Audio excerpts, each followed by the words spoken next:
We're going to look at a problem from the book. This is problem number 13 from page 225. The problem says, let A be an M by N matrix. We want to show the following.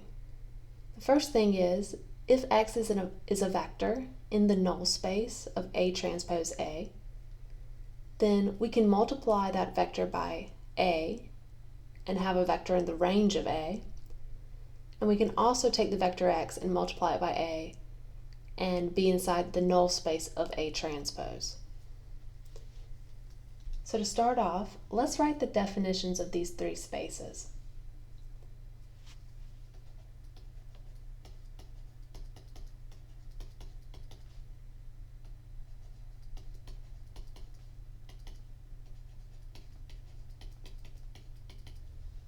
So to figure out the definitions,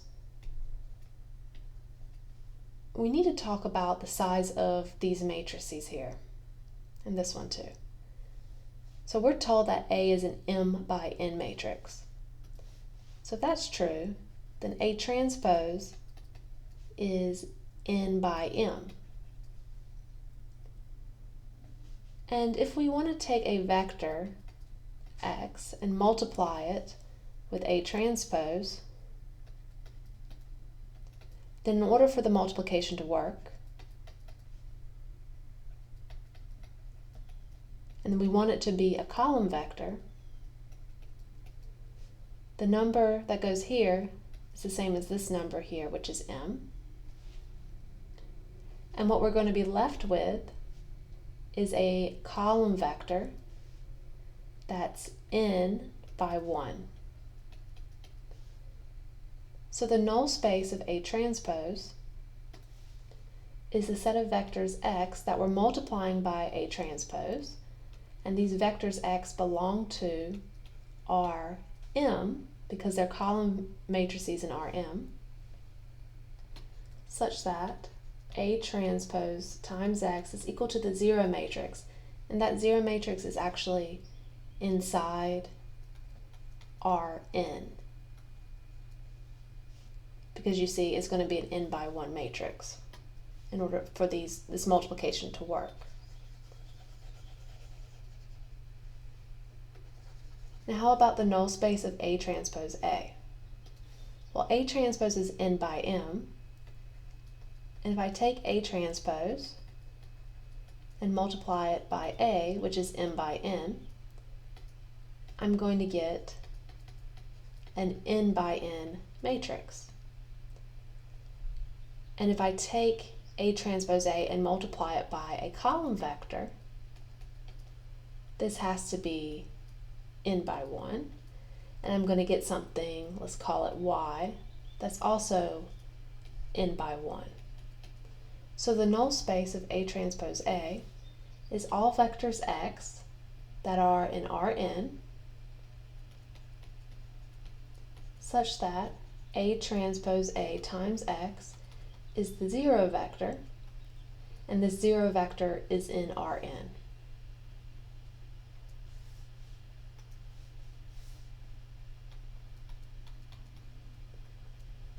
Okay, and finally let's talk about the range of a matrix. Remember that the range of a matrix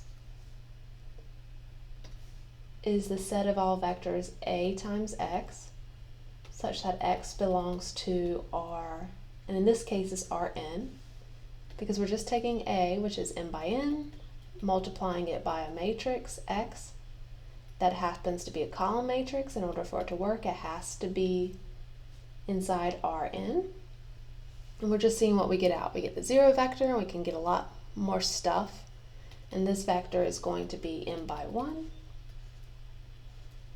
So this A times X is inside Rm. Okay, now we have the definitions we need. So let's try to prove this.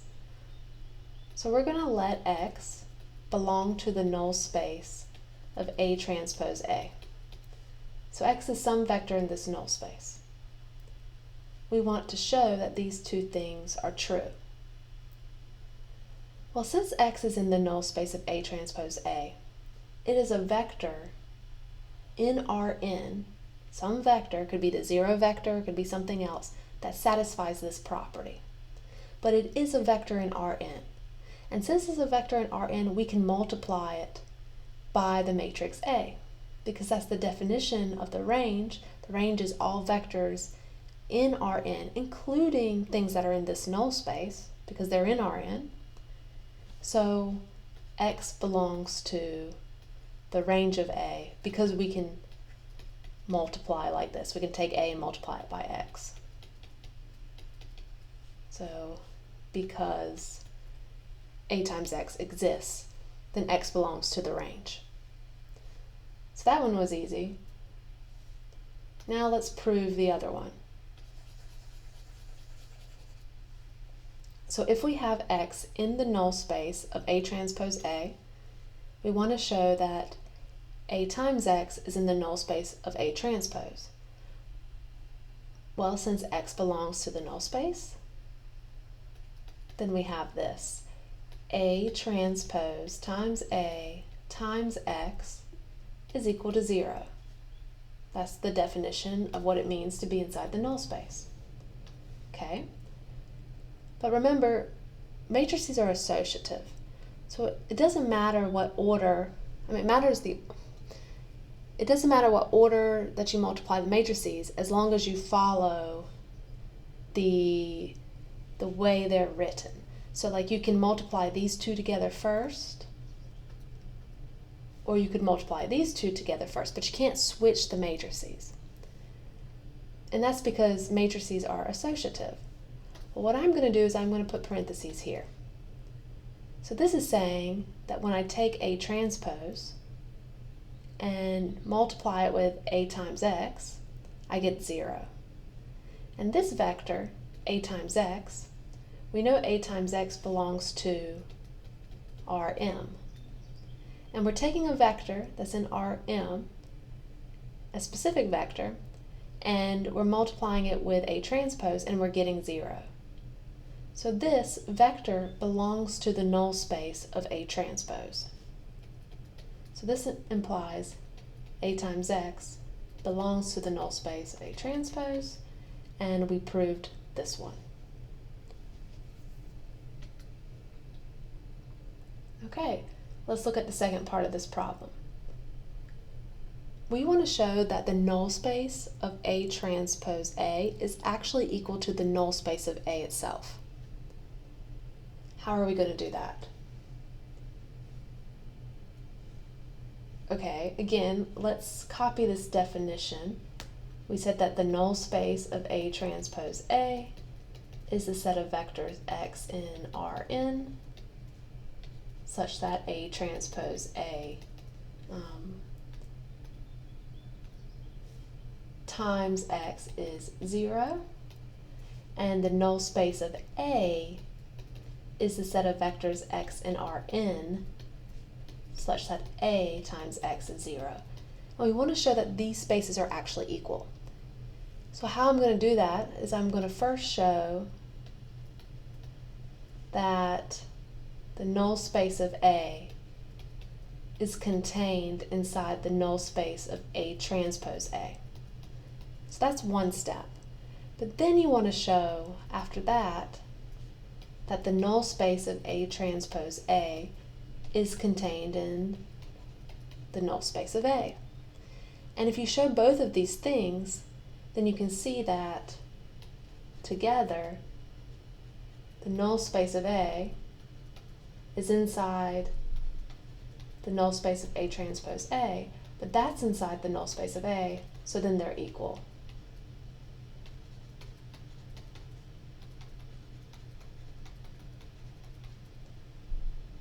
All right, so how do we do this? What you're going to do is to show that something is a subspace of another thing, you need to choose a vector inside the null space and show that vector is inside this null space, the null space of A transpose A. And then, once you show that, you're going to choose a vector in the null space of A transpose A and show it's inside the null space of A. So I think One of these is easier than the other, and it's this first one. Let's show that.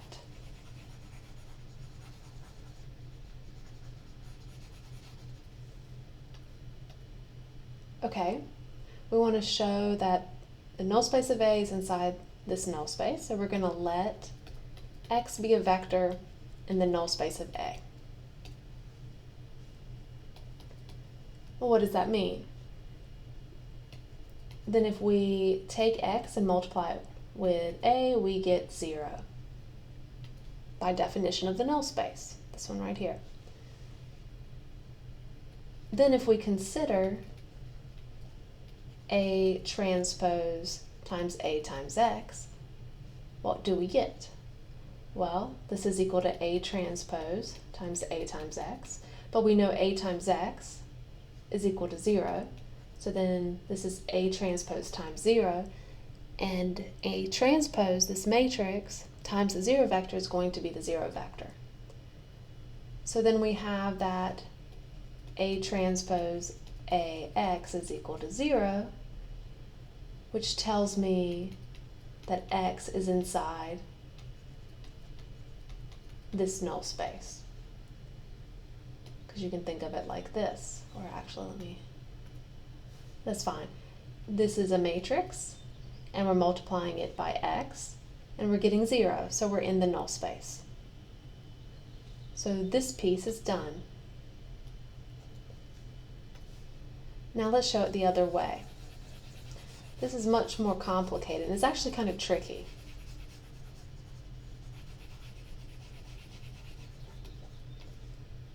Now we want to show this way. So we're going to let X belong to the null space of A transpose A. Okay, what does that mean? Then it's assumed that A transpose A times X is equal to 0. Now we want to show that if we apply A to just X, we get 0. How can I do that? Well, if A transpose A times X is equal to 0, this is a 0 vector, then what happens if I do something like this? A transpose A times X, let's put this as a transpose, times X again. So what I'm doing is I'm taking this inner product,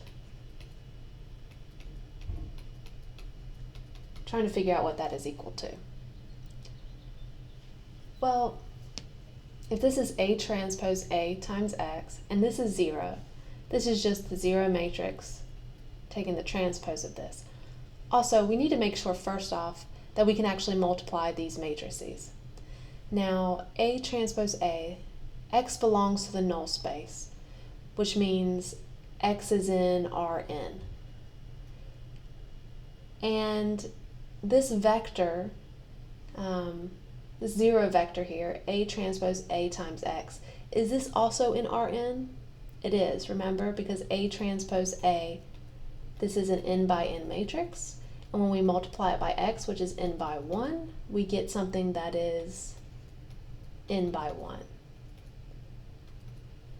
So this is also in Rn. And what I'm doing is I'm taking the 0 matrix, I'm taking the transpose of it, and I'm multiplying it with the vector X itself, which is in Rn.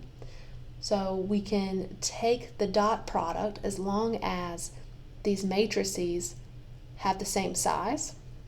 And so this is going to be 0. So this is just equal to 0 because you have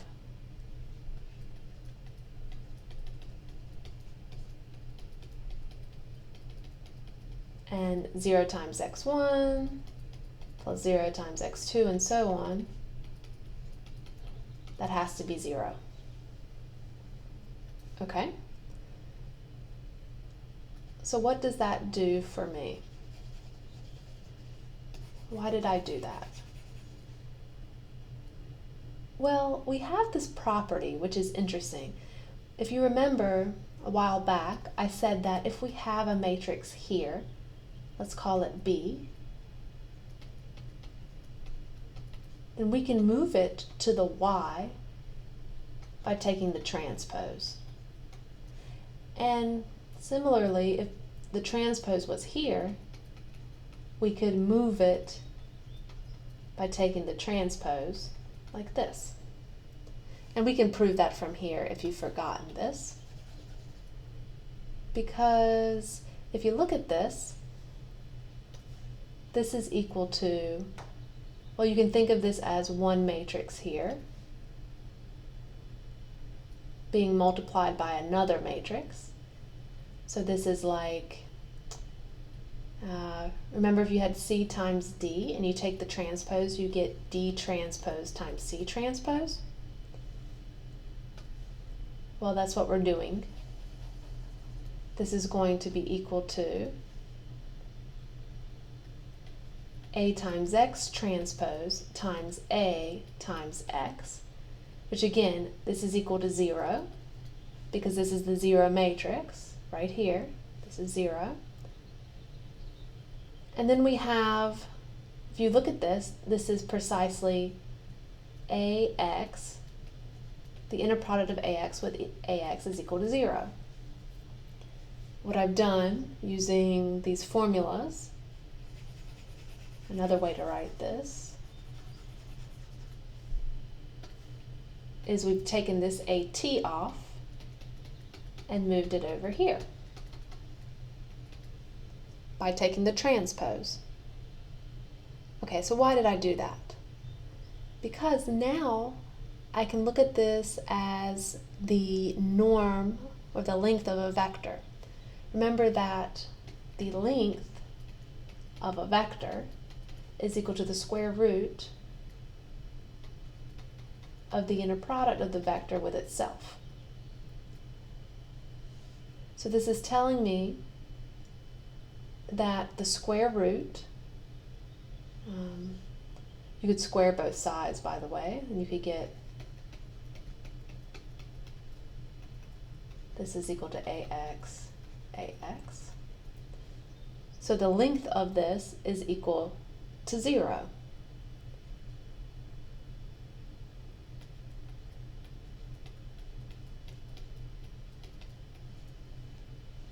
If you take the square root, because this is a number, you just get the length of AX is equal to 0. But what is the length? It's, let's erase this. We can write it like this. This is AX1 squared plus, so I'm just using the, let me write it out like this. This might be even better for you to understand. So this matrix here, it looks like this. It's got, let's say, a Z1, a Z2, all the way to Zn, Zm, because A times X, A is a M by N matrix, and when we multiply it by X, we get an M by 1 matrix, and then we're dotting it with itself, so we have a Z1, Z2, Zm, oops,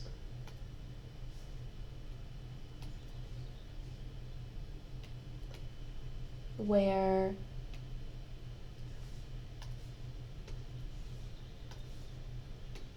AX is equal to Z1, Z2, all the way to Zn. And we're setting this equal to 0. And then if you dot it, you get Z1 times Z1 plus Z2 times Z2, and so on. So you're going to get every single entry. You're going to square it and add them together, and you get it equal to 0. So what does that mean? So this is Z1 squared plus Z2 squared all the way to Zn squared. That is equal to 0. But that tells us that in order for this to equal 0, all of these are equal to 0, which tells us the vector itself, a times x, is equal to 0.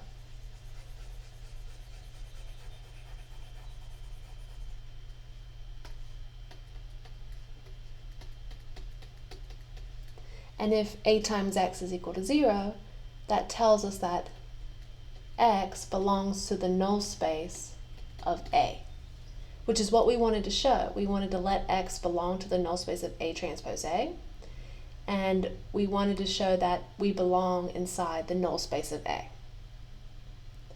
So we're done with this proof, and we have shown, because we showed that the null space of A belongs to the null space of A transpose times A, we showed that, and then we also showed that the null space of A transpose A belonged to the null space of A.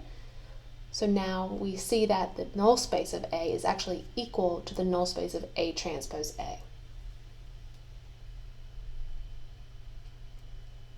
Okay? Part C, and this should be a short part to do, says show that A and A transpose times A have the same rank. Okay, what does it mean? What does the word rank mean? Well, rank is the dimension of the row space, which is also the dimension of the column space. And since the column space is the same thing as the range of a matrix, is equal to the dimension of the range. So from now on, we can just say that the rank is the dimension of the range of a matrix.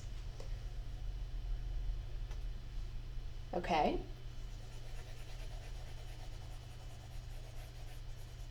So the rank, and we're going to put the rank of the matrix A, is the dimension of the range of A, and the rank of A transpose A is the dimension of the range of A transpose A.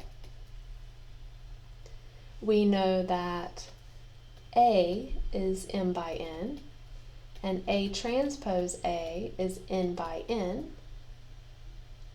and we have something called the rank nullity theorem.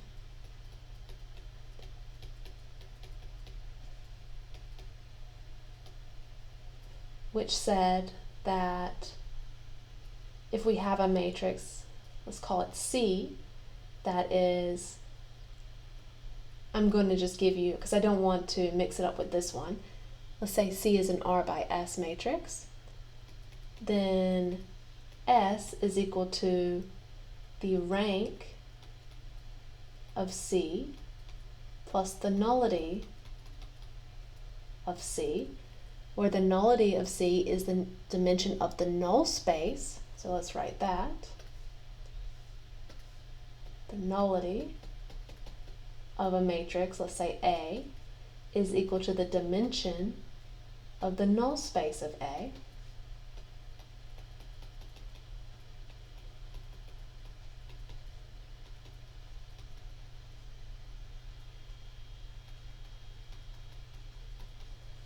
So how can we use this theorem to help us solve this problem?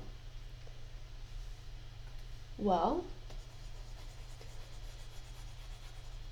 both of these matrices have n right here as the number, the last number. So that tells us for this matrix, n is equal to the rank of A plus the nullity of A. And for this matrix, n is equal to the rank of A transpose A plus the nullity of A transpose A. But in the last problem, part B of this, we already showed that the null space of A was actually equal to the null space of A transpose A. And if they are the same space, then the number of vectors in basis for the space, for both of these spaces, is going to be equal. So this number here, which we can just say, you can call it x if you like, call this x, is actually going to be equal to this number, which is x. So then we can see, let's put it in blue, n is, say the rank of A is n minus x, but that's the same as the rank of A transpose A. The rank of A transpose A is also n minus x, so they are the same.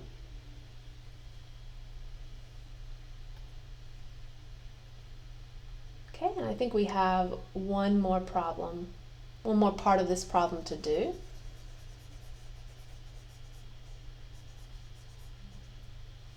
It says, show that if A has linearly independent columns, then A transpose A is non-singular. So what does it mean for something to be non-singular? It means it's invertible. And remember, matrices are only invertible if they're square. So A is m by n, and A transpose A is n by n, which is a square matrix. So we can talk about a matrix, this matrix being invertible or not. So A has linearly independent columns. So A looks something like this, A1, A2, AN. All of these columns are linearly independent.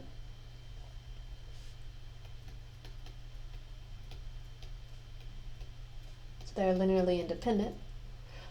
What does that mean? That means that the basis for the column space is actually all of these columns, and it has n vectors. You can use this as a basis because they're linearly independent, and the column space is just the span of these linearly independent columns, so it is a basis for the column space. But remember that the column space is actually equal to the range of a matrix. So then the column space of A is equal to the range of A. Okay. And then what do we do with that? So the rank of A is equal to n, because there's n vectors. The rank is the dimension of the column space, which is the dimension of the range. But then we said in the last problem that the rank of A transpose A is equal to the rank of A, so this has to be n. And the rank of A transpose A is the range, the dimension of the range.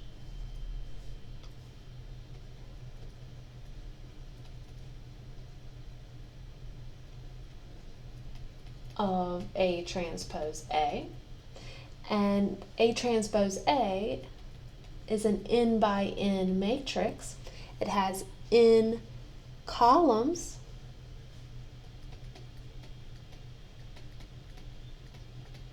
and if the rank is n, then those columns have to be linearly independent. Linearly independent columns.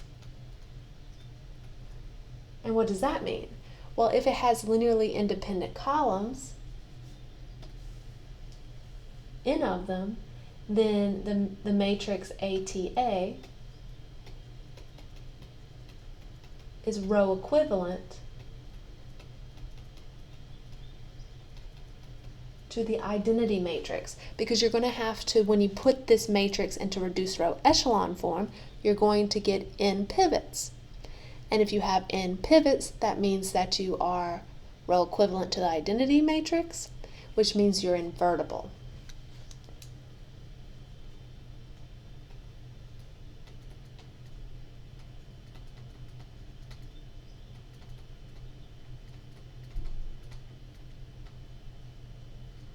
And that completes the proof. And that is the end of this problem.